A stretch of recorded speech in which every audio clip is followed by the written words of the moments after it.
వీళ్ళు ఎక్కడి నుంచి ఫార్వర్డ్ అవుతున్నారు అంటే వాస్తవానికి పిల్లలు ఇక్కడ ఇదే జిల్లాలో ఉన్నారా వేరే జిల్లా నుంచి తెచ్చుంటూ కూడా మాకు తెలియదు. వేరే దగ్గర నుంచి వస్తే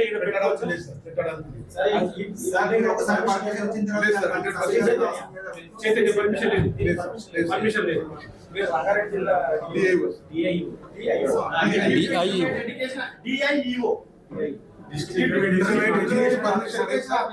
రన్నింగ్ అన్ఆథరైజ్డ్లీ అకాడమిక్ పీరియడ్ ఇది రన్ చేస్తున్నారు. అకాడమిక్ పీరియడ్ రన్ చేస్తున్నారు. అంటే in this campus first year students ఉన్నారు. అంటే వాటికి పర్మిషన్ ఇచ్చారు కానీ ఇన్ని బిల్డింగ్స్ ఉన్నాయి మీ దృష్టికి రాలేదు ఎంతవరకు? సార్ ఇప్పుడు ఈ బిల్డింగ్ లకు ఈ అకాడమిక్ యాక్చువల్లీ కోడ్ ఉన్నటువంటి బిల్డింగ్ మేము విజిట్ చేస్తాం. ఇప్పుడు ఆర్గనైజేషన్ పిల్లలు ఇచ్చేస్తే అక్కడికి వచ్చి నోటీసులు ఇస్తున్నాం సార్. మాకు పిల్లలు అంటే ఆర్గనైజేషన్ నోటీస్ ఇస్తున్నారు సార్. ఎంతకాలంగా నోటీస్ ఇస్తున్నారు?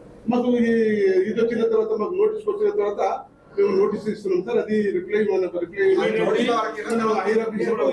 డిఈఓ గారు ఇమీడియట్లీ ఇక్కడ ఉన్న క్యాంపస్ అన్ని పర్మిషన్ ఉన్న వాటికి నామ్స్ ప్రకారం నడుస్తున్నాయా చూడండి. మీరు 18,1790 తీసుకోవాల్సిన డబ్బులు ఒక స్టూడెంట్ కి 2,70,000 2,80,000 ఎలా తీసుకుంటున్నారు వీళ్ళు? దేనికోసం తీసుకుంటున్నారు వీళ్ళు? ఒక చిన్న చిన్న పిల్లల దగ్గర 30,000 బుక్స్ కానీ 2,50,000 3,00,000 రూపాయలు ఫీజులు కానీ వసూలు చేసి కనీస సౌకర్యాలు కూడా లేవు. కనీస సౌకర్యం జైల్లో పెట్టి జైలు కూడా తిరిగినా జైల్లో కూడా లేదు. మొన్న అన్ని జైలు తిరిగిన చాలా వరకు అన్ని జైలు విజిట్ లో భాగంగా మొన్న సంగారెడ్డి తిరిగినా చర్చలు కూడా తిరిగినా ఎన్ని జైలు తిరిగినా వాళ్ళకి ఆట పాట అన్ని ఉన్నాయి. వాళ్ళకు టీవీ అన్ని ఆల్ ఫెసిలిటీస్ ఇచ్చి జైల్లో కూడా టైంకి భోజనం పెట్టి టైంకి గుడ్డు పెట్టి టైంకి మటన్ పెట్టి టైంకు 6 గంటల కల్లా క్లోజ్ చేస్తారు. వాళ్ళకి అన్ని ఫెసిలిటీస్ ఇచ్చి జైలు కన్నా అధ్వానంగా ఉంది ఇక్కడ పరిస్థితి. పిల్లల్ని మన పేరెంట్స్ ని కూడా మనం చెప్పుకోవాల్సిన ఒకటి అవసరం. పిల్లలు బాగా ప్రయోజకులు బాగా చదువుకోవాలనుకుంటున్నారు కానీ వాళ్ళకు సొసైటీలో ఎలా బతకాలో నేర్చుకోలేకపోతారు. Only theory not practical. మనిషి ప్రాక్టికల్ గా బతికినప్పుడే పబ్లిక్ సొసైటీకి యూజ్ అవుతాడు. ఓన్లీ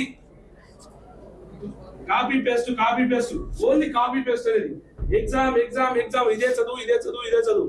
అందుకే కదా వీళ్ళు కూడా రాస్తారు 1 1 1 2 2 2 2 చైతన్య 3 3 3 అన్ని మాయ అంటారు చూడు. వాడు ఓన్లీ చదవడానికి తప్ప రేపటి భవిష్యత్తులో వాడు దేనికి పనికి రాకుండా పోతాడు. ఇది మన స్టూడెంట్స్ మన టీచర్స్ కి తెలియాలా. అలాని ఇది ఎంత పెద్ద కరప్షన్ తెలుసా? నేను నాకు మొన్న తీసుకుంటే 50,000 స్టూడెంట్స్ యావరేజ్ గా చైతన్యలో ఉన్నారు. ఒక తెలంగాణలోనే, మిగతా రాష్ట్రాలు కాదు, ఒక తెలంగాణలో 50 మంది స్టూడెంట్స్ కి 2,50,000 అంటున్నారు వీళ్ళు. వదిలేస్తాం 2 లక్షల రూపాయలు కనుక చేస్తే 2 లక్షల రూపాయలు. ఈ దేశంలో ఎడ్యుకేషన్ నాన్ ప్రాఫిట్. 1 రూపాయి చేయకుండా సొసైటీ పేరు మీద బతకాల. పిల్లలకి మంచి ఎడ్యుకేషన్ ఇవ్వాలని వీళ్ళు తీసుకొని 2 లక్షల ప్రకారం తీసుకుంటే 1,00,000 కోట్లు. 1,00,000 కోట్లలో 50,000 కోట్లు పబ్లిక్ గవర్నమెంట్ ముంచెత్తాలి ట్యాక్స్ రూపంలో. అది జిఎస్టీ ఉండొచ్చు, ఇన్కమ్ ట్యాక్స్ ఉండొచ్చు, టీడీఎస్ ఉండొచ్చు, ఇంకేమైనా ఉండొచ్చు. అంటే ఒక అబ్బాయి దగ్గర నుండి ఒక పెన్ను కొంటే పెన్ మీద ట్యాక్స్ చేస్తారు ఈ దేశంలో. అలాంటిది 2,50,000 ఎడిపోతున్నాయి. ఏ సొసైటీ అది? ఆ సొసైటీలో వచ్చే డబ్బు ఎడిపోతుంది, ఎటు తిరుగుతుంది.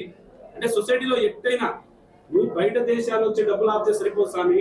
ఇక్కడ ఉన్న డబ్బులు కూడా నాకు తెలిసి ఈ దేశం మొత్తం ఇది అంటున్నారు. ఇలా చైతన్య గురించి మాట్లాడుతున్నాను. ఈ దేశంలో ఉన్న అన్ని ఎడ్యుకేషన్ సొసైటీలకు నోటీసులు ఇవ్వడం జరిగింది. అది ఇంటర్మీడియట్ ఉండొచ్చు, డిగ్రీ ఉండొచ్చు. అది ఇది కూడా ఇప్పుడు ఏది ఈ రాష్ట్రంలో కనీసం 10 PMD యూనివర్సిటీలో ఉండొచ్చు. ఒక మహేంద్ర యూనివర్సిటీలో 11,000 మంది చదువుకుంటారు.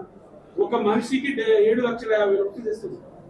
దాంట్లో no rules and regulation, no reservation policy. ఒక ఎస్టీ, ఒక ఎస్సీ, ఒక బీసీ బతకడానికి వాళ్ళకి మినిమం రిజర్వేషన్ కల్పించాలి. వాళ్ళకి కొన్ని ఫ్రీ కోటా ఉంటుంది. ఫ్రీ కోటా తర్వాత మినిమం ఎడ్యుకేషన్ కింద ఫీజు ఉంటుంది, తగ్గియాలని. ఏ నామ్స్ మెయింటైన్ చేయకుండా ఈ చైతన్య లాంటి, నారాయణ లాంటి ఇంకా చాలా పెద్ద మన తెలంగాణ యాత్రలో కనిపించేది ఈ 2 పెద్ద ఈ రెండింటికి చూస్తున్నారు. రోజుకో ఏరియాలో రోజుకో అబ్బాయి, రోజుకు ఇద్దరు ముగ్గురు చచ్చిపోతున్నారు. ఈ బాగా బాగా ఇబ్బంది వాళ్ళని ఒక చిన్న మెడికల్ షాప్ పెట్టినా, కిరాణా జనరల్ స్టోర్ పెట్టినా, ఇంకా చిన్న చిన్న షాప్స్ పడితే ప్రతి దానికి కూడా ఒక ఒక లేబర్ లైసెన్స్ ఉండదు, ఒక ట్రేడ్ లైసెన్స్ ఉండొచ్చు, ఒక ఫైర్ సేఫ్టీ లైసెన్స్ అన్ని మెయింటైన్ చేస్తారు. ఒక చిన్న రూమ్ లో 500 మంది స్టూడెంట్ పెట్టి వితౌట్ నాకు ఏమన్నా అంటే అకాడమిక్ అనే ఒక డైలాగ్ వీళ్ళు కొడుతున్నారు. స్టూడెంట్ చెప్పేది ఇంటర్ అంటున్నారు, వీళ్ళు కాదట. ఇప్పుడు సెకండ్ ఇయర్కి పోతే ఏం చెప్తారు చూడండి. ఇప్పుడు సెకండ్ ఇయర్ ఎగ్జామ్ ఎలా వస్తుంది? ఫస్ట్ ఇయర్ ఏమో మీరు అంటారు, సెకండ్ ఇయర్కి ఏమంటారు. ఇప్పుడు పక్కన డిఈఓ గారికి చెప్తేనే అంటే ఇదంతా కరప్షన్ నడిపిస్తున్నారు, ఇచ్చేస్తున్నారు, పిల్లల్ని బాగా ఇబ్బంది పెడుతున్నారు అనేది నాకు అర్థమైంది. పెద్ద మంచి నేను మిమ్మల్ని తప్పు పడతలేను, మీరు కూడా ప్రైవేట్ యాజమాన్యంలో బతికేటోళ్ళు, మీ బతుకులు మీరు బతకాలి కాబట్టి బతుకు తెర కోసం మీరు చేస్తున్న ఆరాటం పోరాటం ఈ బతుకు చేయలేదు. నిన్ను నేను తప్పు పట్టలేను, నేను తప్పు పట్టలేను.